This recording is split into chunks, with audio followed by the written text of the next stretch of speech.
Working capital finance के बारे में ये हमारी 4th वीडियो है एंड लास्ट 3 वीडियोस में हम working capital operating cycle, working capital calculations and working capital management के बारे में इन डिटेल जान चुके हैं।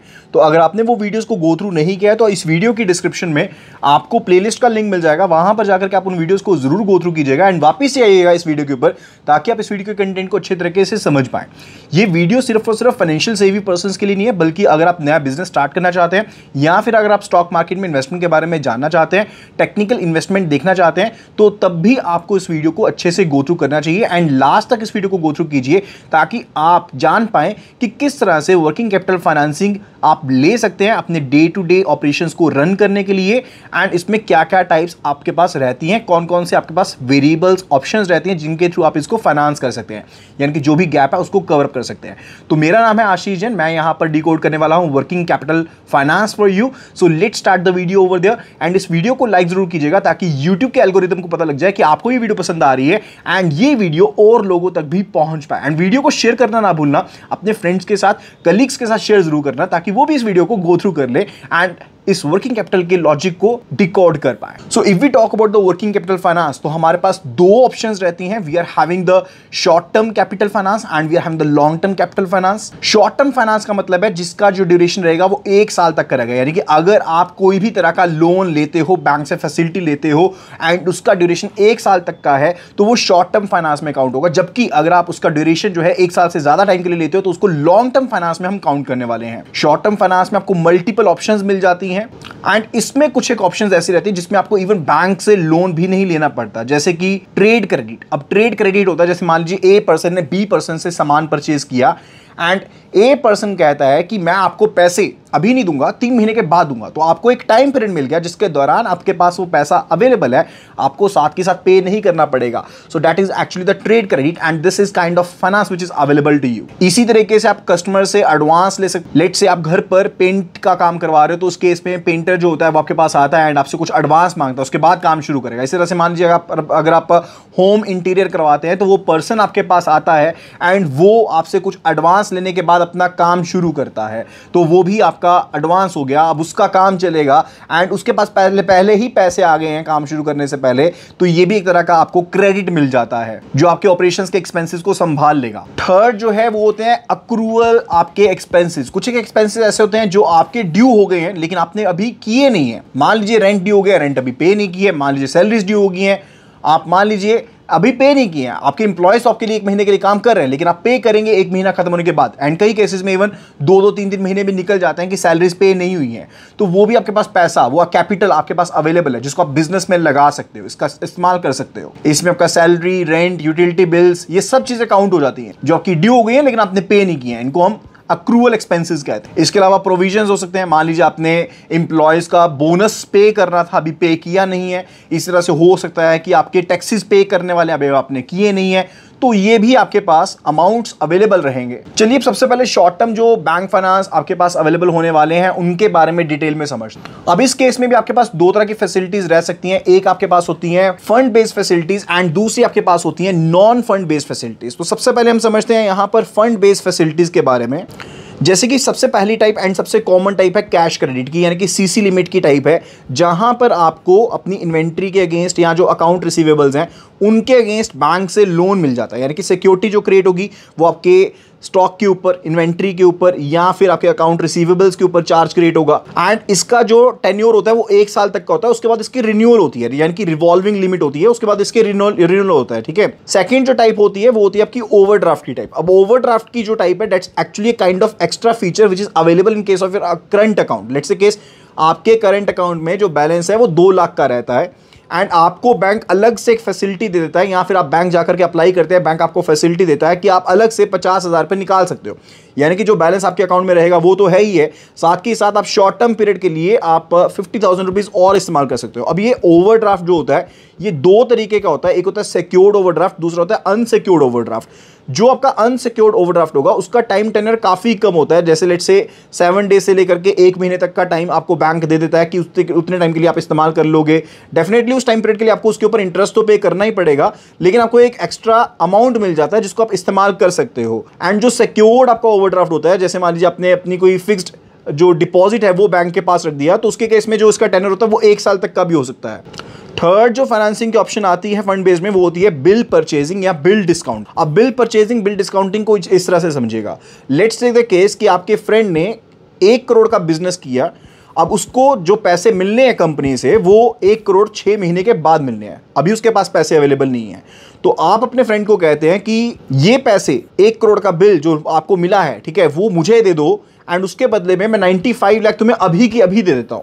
एंड जब 6 महीने कंप्लीट हो जाएंगे तो मैं कंपनी से जिससे तुम्हें 1 करोड़ रुपए मिलना था उसे 1 करोड़ रुपया मैं ले लूंगा, ठीक है। तो ये सेम सिनेरियो अब बैंक के साथ चलता है, यानी कि आप अपना इनवॉइस लेकर के या फिर जो आपके बिल्स होते हैं, बिल्स ऑफ एक्सचेंज वगैरह हो गए, उनको लेकर के आप बैंक के पास जाते हैं एंड आप बैंक को कहते हैं कि आप हमारा बिल परचेज कर लो। बैंक आपकी credit worthiness and all the things को चेक करेगा, उसके बाद बैंक आपके बिल को डिस्काउंट कर देगा, यानी कि बिल को पहले ही आपको अपफ्रंट पे कर देगा अमाउंट को, कुछ एक अमाउंट को डिडक्ट कर लेगा ताकि वो बाद में एज एन इंटरेस्ट रिकवर हो पाए। इसके अलावा बैंक और चार्जेस भी डाल सकता है, वो किसी पर्टिकुलर वीडियो में हम इस वीडियो को कवर कर लेंगे, लेकिन फिलहाल के लिए बिल डिस्काउंट के लिए इतना जाना जरूरी है जिसमें आप एज अ बिजनेस ऑनर अपना बिल लेकर जाते हैं, बैंक उसको पर्टिकुलरली परचेज कर लेता है, डिस्काउंट कर देता है एंड जब वो बिल ड्यू हो जाएगा तो बैंक उसकी रिकवरी कर लेगा, राइट। तो ऐसा जो अमाउंट होता है वो आपके अकाउंट रिसीवेबल से निकल जाता है। अदरवाइज अगर आपको 1.5 करोड़ रुपया या 1 करोड़ रुपया मिलना था तो वो आपके अकाउंट रिसीवेबल से, जो आपको एक टाइम पर नहीं मिले लेकिन बाद में जाकर के मिलेंगे, लेकिन जब आपने उसको डिस्काउंट करवा लिया तो वो आपके अकाउंट रिसीवेबल से निकल जाएंगे एंड वो आपका कैश अकाउंट बैलेंस या फिर बैंक बैलेंस बन जाएगा। And last but not the least, short term finance के केस में एक्सपोर्टर अगर पर्सन है तो उसको pre shipment finance and post shipment finance भी मिल सकता है। प्री शिपमेंट जैसे कि नाम से ही पता लग रहा है, यानी कि कार्गो शिप के निकलने से पहले आपको पैसा चाहिए होता है सामान को खरीदने के लिए, फिनिश गुड्स तैयार करने के लिए, मैन्युफैक्चरिंग पर्पस के लिए, या ट्रेडिंग अगर आपने करनी है तो किसी और पर्सन से पैसा लेकर के आने के लिए भी आपको पैसा चाहिए, सामान लेके आने के लिए भी आपको पैसा चाहिए, उसको प्री शिपमेंट फाइनेंस कहते हैं। एंड यही प्री शिपमेंट फाइनेंस जो होता है वो पोस्ट शिपमेंट फाइनेंस में कन्वर्ट हो जाता है, यानी कि जब आपने शिपमेंट कर दी है उसके बाद भी आपको कुछ एक रकम चाहिए होती है, कुछ एक लिक्विडिटी अपने पास चाहिए होती है ताकि और जो ऑर्डर आएंगे आप उनको निपटा पाएं। तो उसके सिनेरियो में आपको जो भी प्रोसीड्स मिलने वाली हैं आप बैंक को उनको असाइन करते हुए आप पोस्ट शिपमेंट फाइनेंस ले सकते हैं। ये pre shipment finance, post shipment finance Indian rupee में एंड फॉरेन करेंसी में दोनों में अवेलेबल रहते हैं। इसके रिलेटेड भी कंप्लीट वीडियोस आपको हमारे चैनल के ऊपर मिल जाएंगे, आप उनको गो थ्रू कर लीजिए। अब बात करते हैं नॉन फंड बेस्ड फाइनेंसिंग के केस में। अब non fund based end fund based के बीच में डिफरेंस यही था कि फंड बेस्ड के केस में बैंक सीधा आपको पैसे दे रहा था, लेकिन नॉन फंड बेस्ड के केस में बैंक आपको डायरेक्टली पैसे नहीं देगा, लेकिन आपके बेस पर एक अंडरटेकिंग दे देगा या फिर आपको पर्टिकुलरली एक इजाजत दे देगा, एक अग्रीमेंट आपके साथ कर लेगा, ठीक है। तो वो चीजें इसमें रहती हैं, जैसे कि पहले सबसे पहले एग्जांपल है लेटर ऑफ क्रेडिट की, जिसको हम डॉक्यूमेंट्री लेटर ऑफ क्रेडिट भी कहते हैं। अब जहां पर मल्टी टेरिटरी पर्संस अवेलेबल हैं, इंपोर्टर एक्सपोर्टर हैं, इंटरनेशनल मार्केट है या मल्टीपल टेरेन है, वहां पर क्या रहता है, एक दूसरे के ऊपर भरोसा नहीं रहता है कि मेरे को सामान मिलेगा या नहीं मिलेगा, सही क्वालिटी का मिलेगा नहीं मिलेगा। इसी तरह से सेलर के माइंड में डाउट रहता है कि उसको पैसे मिलेंगे या नहीं मिलेंगे, टाइम पर उसका ऑर्डर एक्सेप्ट किया जाएगा या नहीं किया जाएगा, तो ये सब डाउट रहते हैं। तो बैंक्स इसमें इन्वॉल्व रहते हैं ताकि सारे प्रोसेस को सिक्योर कर लें। एंड इसी तरह से बायर क्रेडिट भी रहता है। तो बेसिकली दोनों ही चीजें एलसी यानी कि letter of credit and buyers credit इस चीज को एंश्योर करते हैं कि जो भी गुड्स हैं उनकी टाइमली डिलीवरी हो जाए एंड जो भी पार्टीज इन्वॉल्व हैं उनको अपनी टर्म्स एंड कंडीशंस के हिसाब से जो भी कंपनसेशन या अमाउंट या गुड्स मिलनी चाहिए थी वो चीजें जरूर मिल जाए। इसमें एक और सिनेरियो रहता है that's related to the bank guarantee. Bank guarantee के केस में बैंक का परफॉर्मेंस बेस्ड गारंटी या फिर फाइनेंशियल गारंटी प्रोवाइड करता है। लेट्स से केस कि आपने किसी गवर्नमेंट टेंडर के लिए अप्लाई किया, अब वहां पर आपको एक पर्टिकुलर गारंटी देनी पड़ेगी कि अगर आप इस पर्टिकुलर कॉन्ट्रैक्ट को पिक कर लेते हैं, आप सिलेक्ट हो जाते हैं तो आप उसको निभाएंगे, ठीक है। तो उसके रिलेटेड गारंटी होती है वो बैंक दे सकता है। परफॉर्मेंस गारंटी भी उसके बाद, इवन टेंडर मिलने के बाद भी परफॉर्मेंस गारंटी देनी होती है। अगर आपको टेंडर मिल भी जाता है कि जो क्वालिटी के साथ वो चीज़ होनी चाहिए थी, क्या वो उस क्वालिटी के साथ चीज़ हुई है कि नहीं हुई है, उसके रिलेटेड भी आपको गारंटी देनी पड़ती है। तो ये सब चीज़ें इसमें शामिल रहती हैं।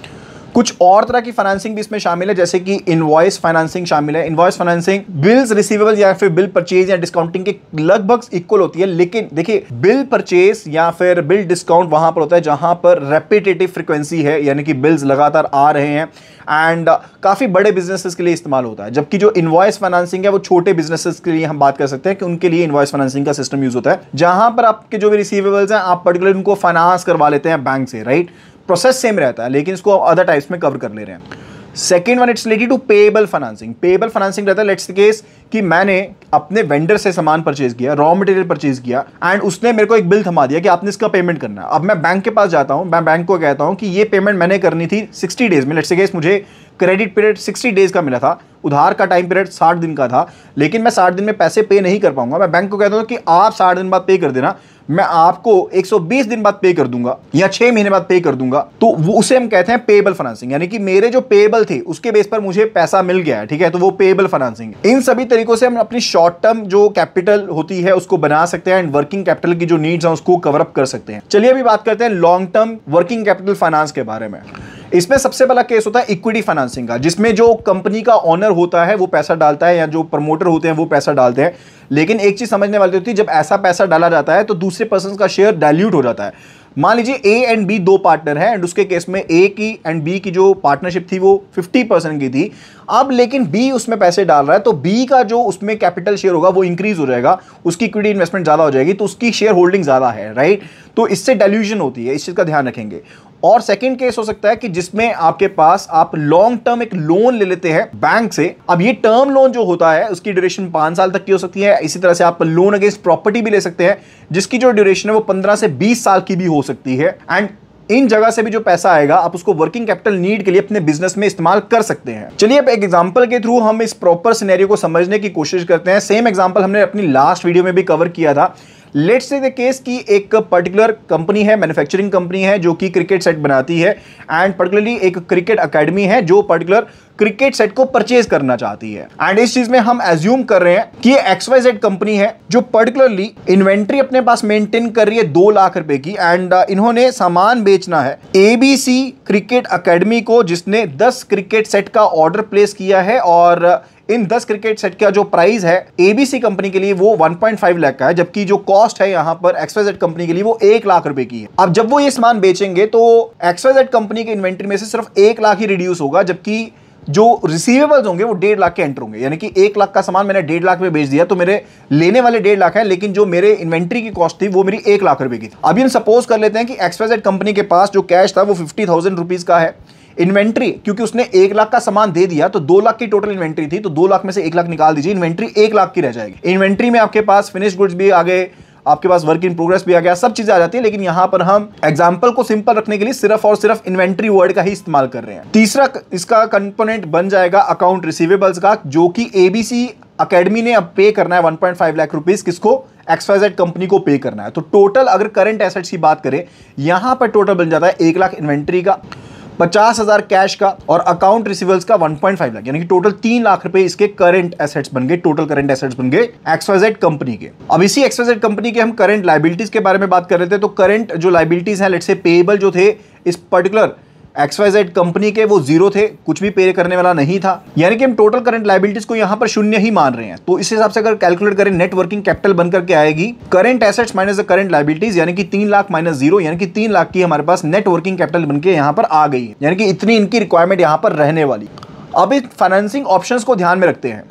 सबसे पहला केस लेते हैं, यहां पर हमने अकाउंट पेएबल को कंसीडर कर लिया है कि इन्होंने भी सामान आगे उधार पर खरीदा होगा, तो इनका अकाउंट पेएबल 1 लाख रुपए का था। ये पहला केस हमने कंसीडर कर लिया, यानी कि करंट लायबिलिटी हमने 1 लाख की मान ली। उस केस में अगर नेट वर्किंग कैपिटल हम देखते हैं तो यहां पर वो रह जाती है 3 - 1 लाख, यानी कि 2 लाख रुपए की। अब ये जो 1 लाख इन्होंने पे करना था अपने वेंडर को, वो बेसिकली एक तरह का क्रेडिट था। मैंने आपको पहले भी बताया ये भी बेसिकली एक तरह का ट्रेड क्रेडिट है जो यहां पर अवेलेबल था XYZ कंपनी के लिए। तो इनकी जो नेट वर्किंग कैपिटल की रिक्वायरमेंट थी वो यहां पर कम हो जाती है। सेकंड सिनेरियो लेते हैं जहां पर मानते हैं कि XYZ कंपनी जो है उन्होंने यहां पर इनवॉइस डिस्काउंटिंग के लिए कहा। तो XYZ कंपनी यहां पर बैंक के पास गई एंड उनको जाकर के कहती है कि देखिए ये हमारी इनवॉइस है, यानी कि ये पैसा हमें मिलने वाला है ABC क्रिकेट एकेडमी से, लेकिन अभी मिला नहीं है। अभी लेट्स से केस इनका रिश्ता काफी अच्छा था ABC कंपनी के साथ, इन्होंने उनको 60 दिन का क्रेडिट पीरियड अलाउ कर दिया हुआ है, ठीक है।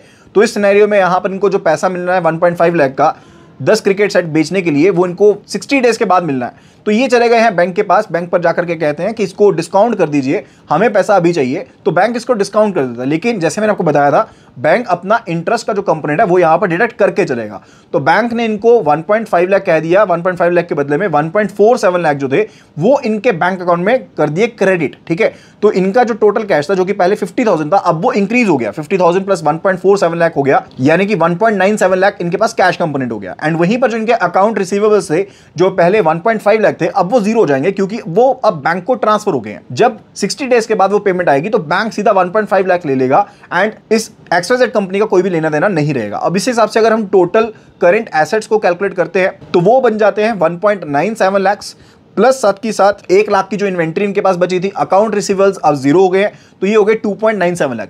एंड करंट लायबिलिटीज की बात करें तो वही हम पहले वाला सिनेरियो ले रहे हैं कि इनके पास जो पेएबल थे हमने लेट किए थे 1 लाख रुपए के, तो हम अभी यहां पर लेट करके चलते हैं तो नेट वर्किंग कैपिटल बन के आएगी 2.97 lakh minus 1 lakh, that is 1.97 lakh. लेकिन एक चीज यहां पर समझने वाली है, चाहे नेट वर्किंग कैपिटल सेम ही है लेकिन इनके पास अब कैश कंपोनेंट भर भर के अवेलेबल है जिसका इस्तेमाल ये आगे जाकर के इजीली कर सकते हैं। फर्दर इसी तरह से ये अपने कंपोनेंट को बढ़ाने के लिए, यानी कि पर्टिकुलर ये सीसी लिमिट ले सकते हैं बैंक से, ये शॉर्ट टर्म के लिए लोन ले सकते हैं, ओवरड्राफ्ट फैसिलिटी ले सकते हैं बैंक से, तो इनकी ये वर्किंग कैपिटल की रिक्वायरमेंट जो होगी वो और ज्यादा कम हो सकती है एंड इसको मैनेज किया जा सकता है। एक और ऑप्शन जो ये यहां पर यूज कर सकते हैं वो है पेएबल फाइनेंसिंग का, जिसके बारे में हमने बात करी थी।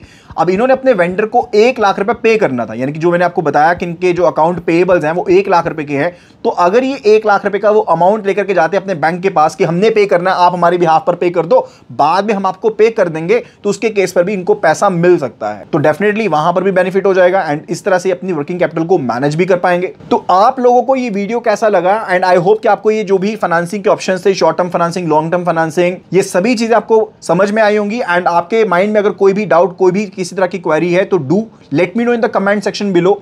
वीडियो को लाइक जरूर कर देना, क्योंकि एल्गोरिदम को समझने के लिए एंड एल्गोरिदम में वायरल करने के लिए जरूरी है।